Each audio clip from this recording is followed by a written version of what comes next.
Namo tassa bhagavato arahato samma sambuddhassa. Namo tassa bhagavato arahato samma sambuddhassa. Namo tassa bhagavato arahato samma sambuddhassa. Buddhang dhammang sanghang namasami. So, welcome everyone. Um, Please feel free to type in any questions or subjects you'd like to discuss into the chat, and we'll try to address them. Um, while I wait, and as people think of things they might like to talk about, as usual, I thought I could speak to just something that often comes up, or many of these subjects, which I talk about on Wednesdays, are things that come up during alms round and are on people's minds. And one thing that came up this last week was someone asked what the difference between a bodhisattva and an arahant uh, is, which is a gigantic question. And specifically, if bodhisattvas, if arahants could come back as bodhisattvas, and if bodhisattvas were enlightened. So, this is been subject of many different discussions, but it's something I think that's interesting to dive into a little bit. The traditional Theravada view, the school of the elders based on the Pali texts, is that an arahant is an enlightened being, uh, cannot come back as a bodhisattva. That a being like that is enlightened and achieves something called parinibbana, which is beyond space and time.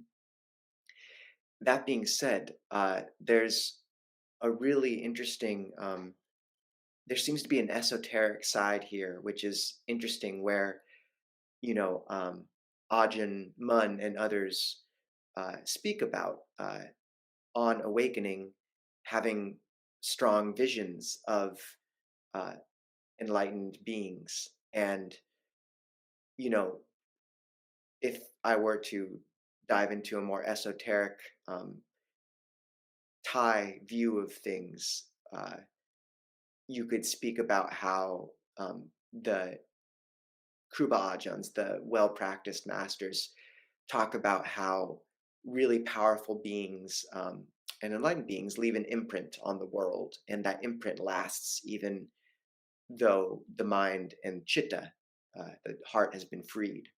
So, you know, you read those passages and say Ajahn Mun's biography, or hear about other Kruba Ajahns, well-practiced teachers, speak about um, these visions, and you don't quite know what to make of them. But I think at least some teachers would say that there's, you know, there can be an imprint in the collective psyche left by such powerful beings. Um, and yet, the Theravada view is that an enlightened being is, yeah, moved to a dimension that's utterly different. Um, the Bodhisattva ideal only came into existence explicitly maybe 500 years after the Buddha's teachings, and or the Buddha was passed away into parinibbana. And um, there's been a lot of debate about. Ajahn Amaro has been very confused, for example, as to why no one in the suttas ever asked the Buddha, how do we become like you? Because the Buddha's fairly clear that there's no quintessential difference between him and arahants in in the essence of their awakening. But he does speak about differences in terms of, say, the domain and powers of a being like the Buddha, and yeah, also just the fact that he discovered the path himself. Um, and even in Theravada countries, there is the idea of a bodhisattva, of beings which remain and build up what's called parami, or spiritual perfections until um, they so for the benefit of many beings. And even though Thailand's considered a Theravada country, many monastics there actually and lay people are practicing to be reborn in a future lifetime with Maitreya, the concept of a future Buddha. So it's interesting, actually, that Theravada and Mahayana have much more overlap than people would think.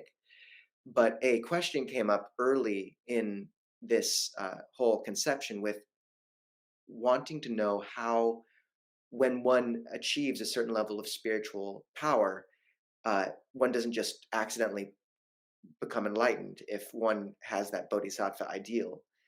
And the Theravada and the Mahayana came up with two very different explanations. In the Theravada, one being makes a bodhisattva vow. So they vow to remain in samsara, in rebirth, until they build up enough spiritual faculties. And then when at least in some cases, when the Buddha's dispensation has disappeared, because all things are impermanent, then that being will come and be a Buddha and teach again and benefit many beings through that. But what keeps them from becoming enlightened is the vow. And in very orthodox circles, it's considered that that vow has to be made in front of a previous Buddha. Um, the Buddha never says this, but it's in tradition, and I'm giving you the whole landscape of tradition right now. Um, and Ajahn Mun, in his biography, remembers a vow he made for this same thing, and that it did hold him, and he consciously relinquishes it in his telling so that he can attain awakening. The Mahayana came up with a different concept where they came up with the idea or came to the idea that one could achieve a state where um, I'm not going to articulate it in a way in the same way they are because I don't know it as in as much detail, but it's a particular state where a being can um, coast is the wrong word, but can basically exist in samsara without being entwined by it. And it's a particular state. Um, and uh, this is their concept of how bodhisattvas remain through lifetimes. And even in the Theravada, there's a concept, at least Ajahn Anan has spoken to the concept of an Aryan bodhisattva, which is a being who has enough spiritual perfections that if they chose to awaken at any moment, they could, but they decide to stay around for the benefit of all. So this is interesting. And it becomes very confusing at some point because you start to read about these really well-known teachers or very accomplished teachers, and there is some confusion in that it's quite possible that what the Mahayana speaks about when they speak about an arahant is actually what we think of as a non-returner, an anagami. Um, and when you read about famous bodhisattvas in the Mahayana tradition, say Milarepa of the Tibetans, in his biography, his passing away, it said he ascends to the Dhammakaya, I believe is the term. And so who knows exactly what that refers to? I mean, is that Nibbana? All to say that when you get to these upper echelons of practice, for me, a lot of these conceptual debates really fall apart. And there's also even, you know, teachers have pointed out that in the Mahayana, teachings on, say, the Mahayana bodhisattva vows of remaining in samsara until all beings are liberated, which is quite a determination. Um, it's the determination of Avalokiteshvara in the Mahayana conception. One of the sort of supreme bodhisattvas is to remain in samsara until all beings are liberated. We asked Ajahn Anan about that. We said that's quite a vow, and Ajahn Anan said he can change his mind, but that someone will always be in that role. Um, so that's interesting. And uh, yet, what was I going to say? Avalokiteshvara. Oh, but the teachings on the Bodhisattva vows are almost always given in tandem with the teachings on emptiness. And I've heard it compared to in some cases, a being that decides to not awaken until all beings are awake is like a dreaming man determining not to wake up until all the people in his dream have woken up. So there is also an argument that maybe the Mahayana and Theravada do eventually lead to the same place in terms of um, there being an out from the Bodhisattva vows, where basically the teachings on emptiness, one determines to remain in awake samsara until all beings are awakened, but then there's also the realization that all beings are empty, and suddenly the two short circuit and awakening can occur. I don't know. But my sense is that neither is a strict path in the sense that um, in the Theravada there are certainly beings who have cultivated profound qualities of heart and then become awakened. Longpo Cha, many say, was awakened, and yet he obviously had cultivated profound spiritual qualities. And yet, by choosing to awaken at this particular moment in history, he released a supernova of goodness and did immense good for the world by choosing that moment.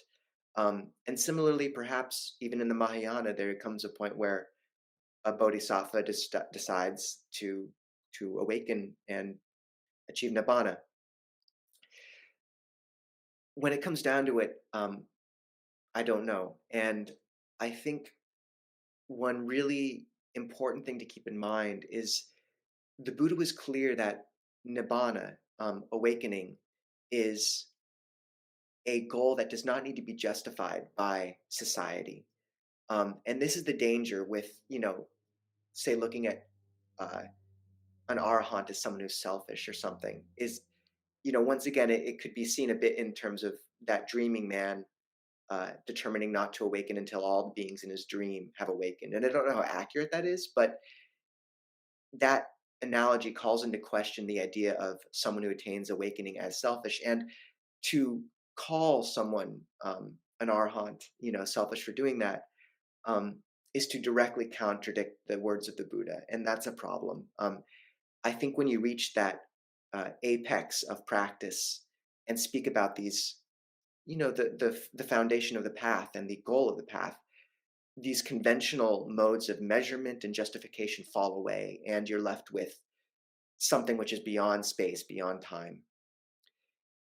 And yet, you know, it seems that many beings do put off their awakening for the sake of benefiting many and take those vows.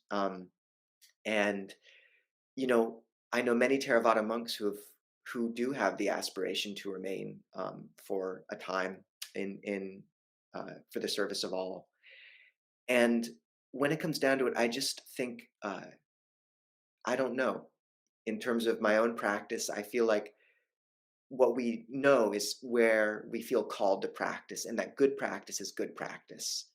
Um, and you should go where your heart calls you. And as to exactly what your trajectory is, um, you know, I think that's really mysterious, actually. And what we do know is that in this moment, we put forward all our practice, all of our effort into practice, and we try to avoid the extremes of danger in the Theravada with a certain self-absorption, and try to avoid the danger of the Mahayana in terms of, say, if held wrongly, that long view could lead, and I've seen it never not lead this way as well, but it could lead to a certain, um, if you think you are just sticking around for a long time, it can take away urgency from the practice if held wrongly. Um, so I think we're all, just navigating this by your heart. I do think that it is somewhat irresponsible how easily people give out the Mahayana vows, the Bodhisattva vows, to people who don't know what they're agreeing to. I think those should be given very carefully and with much consideration. And in the end, I see, yeah, that these two conceptions of the path can be, there's so many powerful, skillful means built into the Mahayana. And I feel like it's just important to have one foot, even for those practicing Mahayana, Zen, or Tibetan, in the original suttas so that you can test what you're learning against the Buddha's original teachings. Um, but if you do that and are sure that what you're practicing is in harmony, then I mean, there can be immense benefit in those models. And honestly, I think getting too caught in the sort of debate around which path is, um, around what those upper echelons of practice mean is ultimately not necessary. I think in your heart what practice is right for you. And I was always called to the Pali Suttas. And beyond that, I think that's enough. There's a lot of room for mystery in terms of the Buddha taught a very specific core. And since then, tradition and teachers have broadened our view in many ways. But as long as you maintain your eye on that through line the Buddha gave us, then perhaps there's room for taking in the wider vista of tradition and conception as well. All right, so I think we have some time for questions. Please feel free to type them in.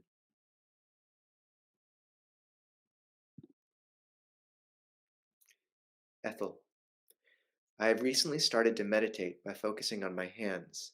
It keeps me from proliferating and seems to calm my restlessness and bodily pain.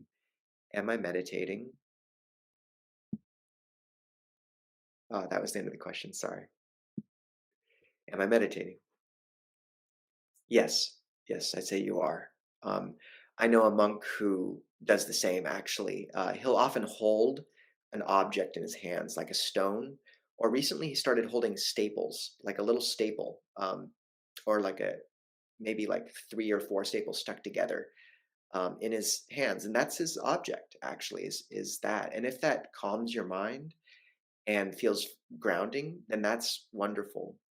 Um, I do think in meditation it's useful to think of it as a dish, and you want to find your rice, and your rice is kind of your baseline practice, but then knowing that as you practice day to day, you're going to want to mix in different curries and add a salad on the side sometimes. So perhaps this is your basic practice, and utilizing that in your daily life in terms of getting a little mala or something to bring your awareness to your hands, prayer beads, can be really helpful even if you don't have a word, just keeping that uh, sense, but then knowing when the mind gets restless and needs more than that, then having something you can mix in as the curry, etc. So loving kindness or death contemplation or moving awareness to the breath or etc.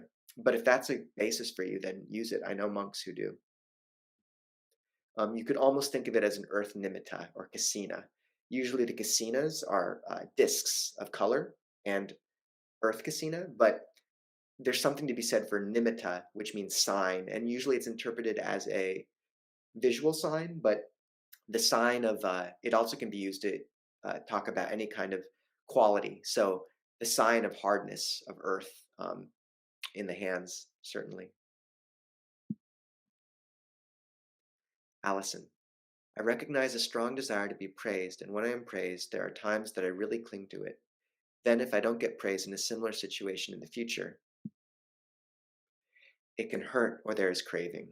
It isn't always that way. There are times I have mindfulness of praise, but for those times that I do not, are there any skillful practices to work with this? 2 of 2.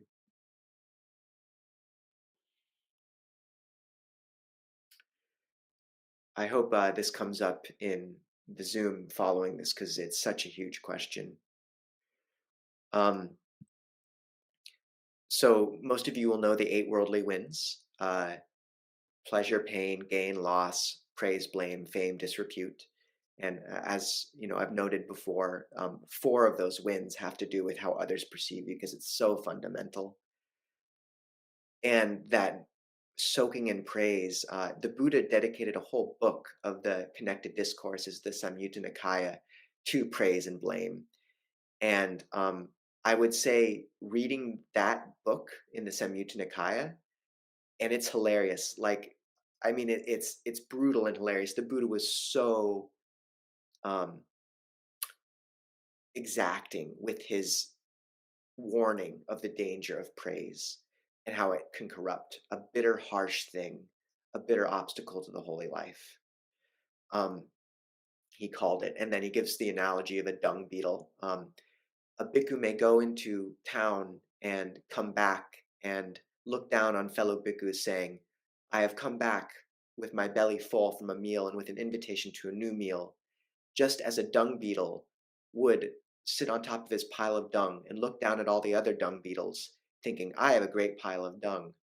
So it's great. And there's analogy after analogy like that. So first, just to see the danger when you get caught in praise, and just think of it as so much dung. Um, but then really to lean and say not sure, and just be aware of what's coming, and that there's no winning with praise. If it goes well, then the next time, if it doesn't go as well, you'll still feel let down. And we can't live life on a continual inhale. So really leaning into the blame, or the humbling.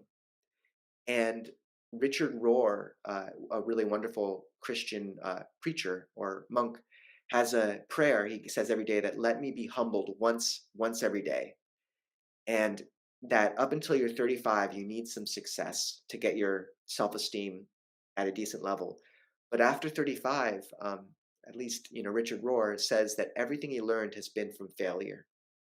And I think there's a lot to that. I think that seems to be a bit of a broad stroke, but truly, if you can recognize that humbling and lean into it, and notice, I mean, yes, you notice the ripping sense as well, and you sense, that gives you dispassion towards praise in the future, because you see how buying into it means that when it changes, it hurts. But also underneath that, you'll sense a kind of, if you're able to really lean into it, a certain poignancy of humility, and to call to mind to the beings of the past, the monks and nuns who have lived in the wilderness with no praise, no blame, quietly doing these beautiful lives. And the Christian saying that, the less well known you are, the bigger your angel. Um, and you will begin to detect a hidden majesty in the humble, quiet people, and in yourself. It's the third noble truth, is you know, if you endure through that raw screaming wound of like, I want to be noticed, just first notice how painful that is, and it's kind of this raw vibrating wound. And then when it's gone, if you just endure through it quietly, you'll notice the third noble truth of peace, and really noticing that and putting a flag in it, so that next time humility happens and you're not noticed, you can more easily go through the loss and recognize the pain of that, and then come to that stillness and the hidden majesty of humility. Because there's something very powerful when you see someone that humble, and sometimes they're the quietest people, but their their chittas, their hearts shine through. So just remembering those beings.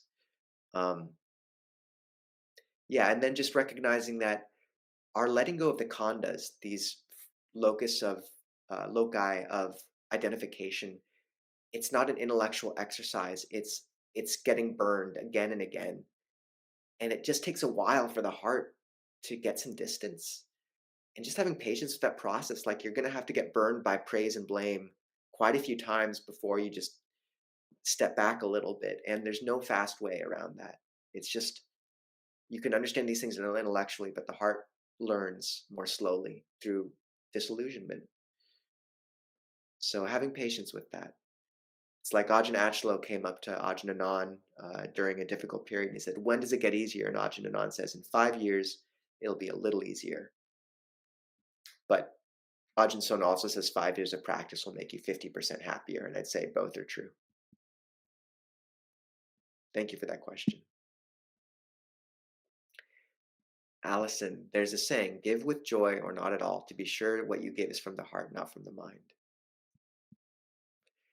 That's wonderful. And I'd say definitely giving from a sense of sort of resentful obligation is probably not great.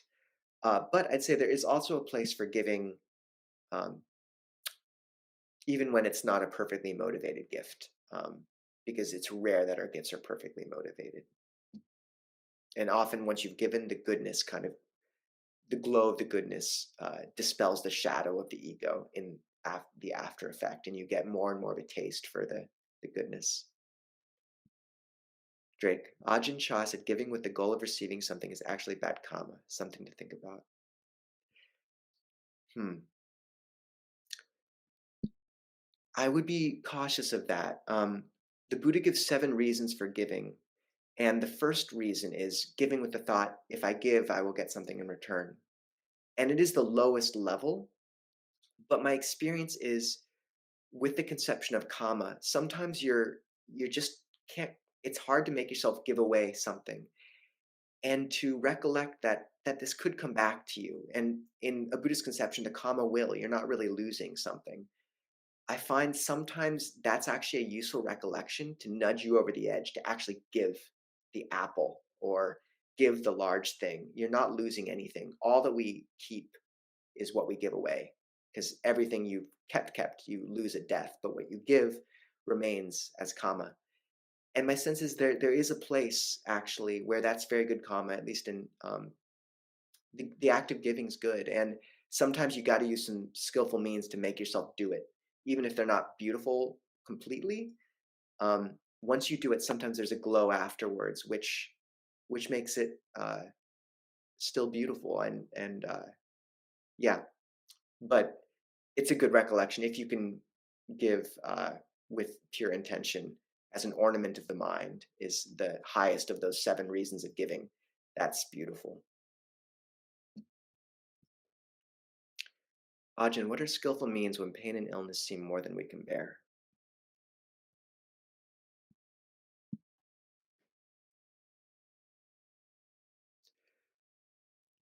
That's a good one.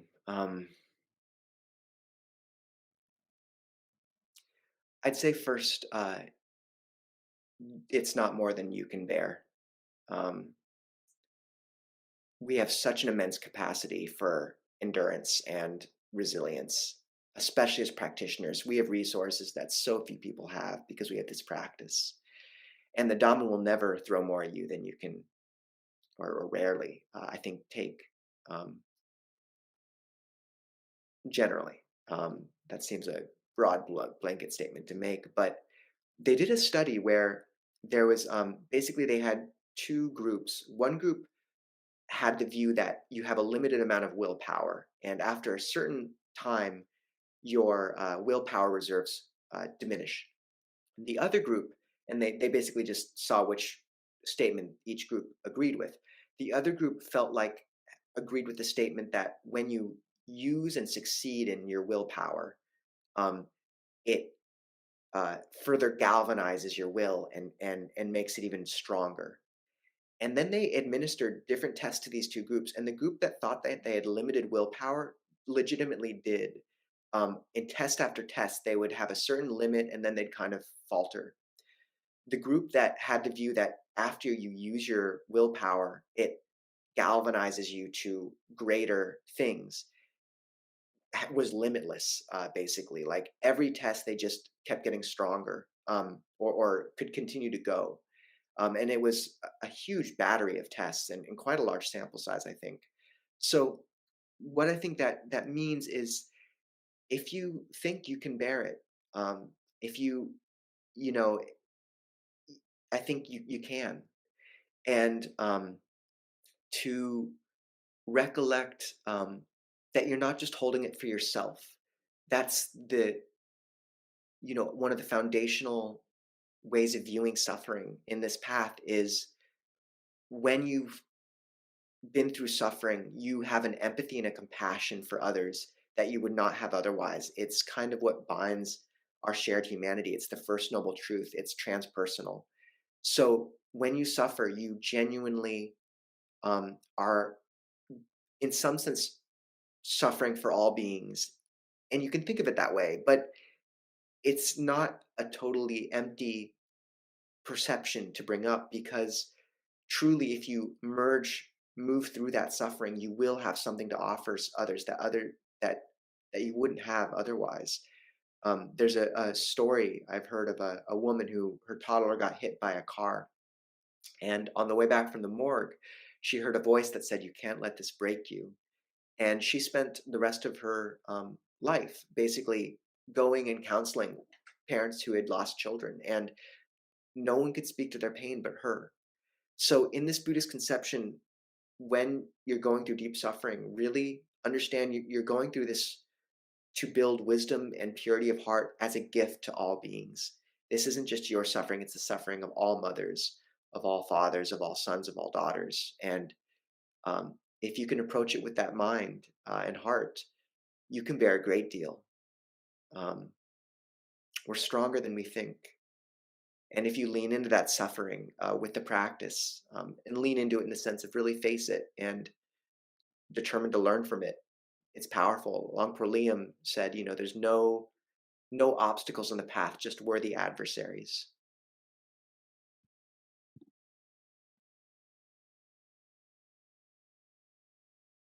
Mm.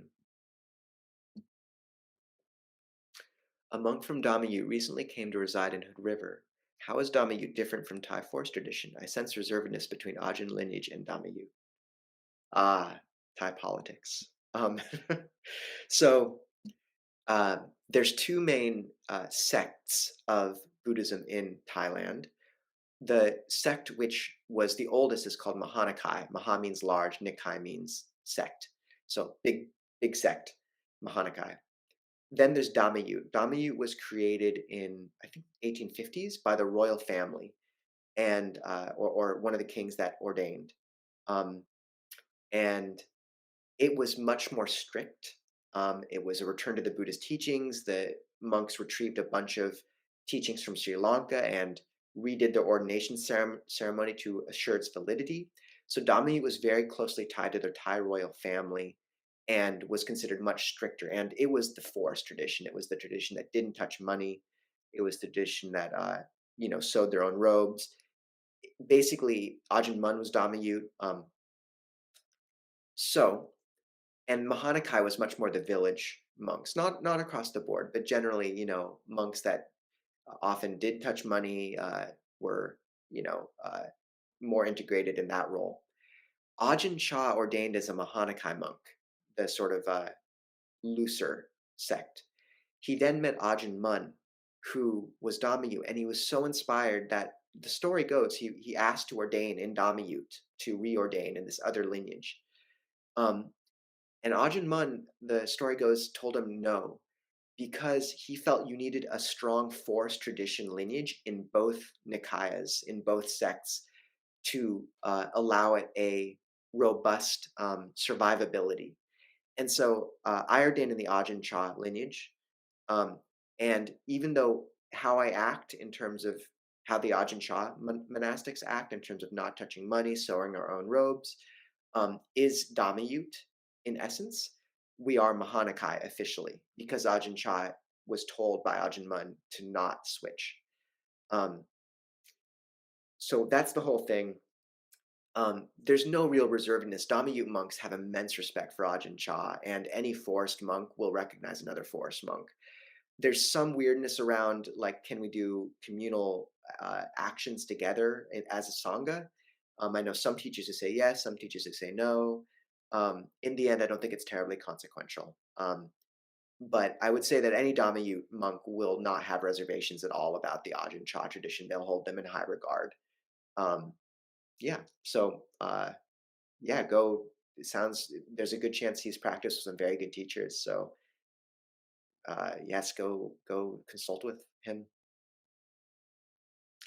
The Vinaya for them is the same. I think the one difference is we roll our sabangs, our lower robes, slightly differently. There's a few little differences, but that's one of them. Ajahn Jeff's Dhammayut, Longtime Mahabua was Dhammayut.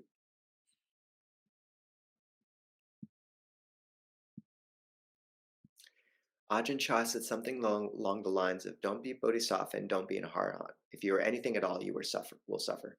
Brilliant. Yes, classic. Longpo Cha's wisdom is so incisive, and I hope that's where I this conversation ended for people is, it's this whole realm, and honestly, once you get up to these higher echelons of concept, it becomes really confusing if people are talking about the same thing or different things at all. And in the end, I come back to the heart. So Longpo Cha is brilliant.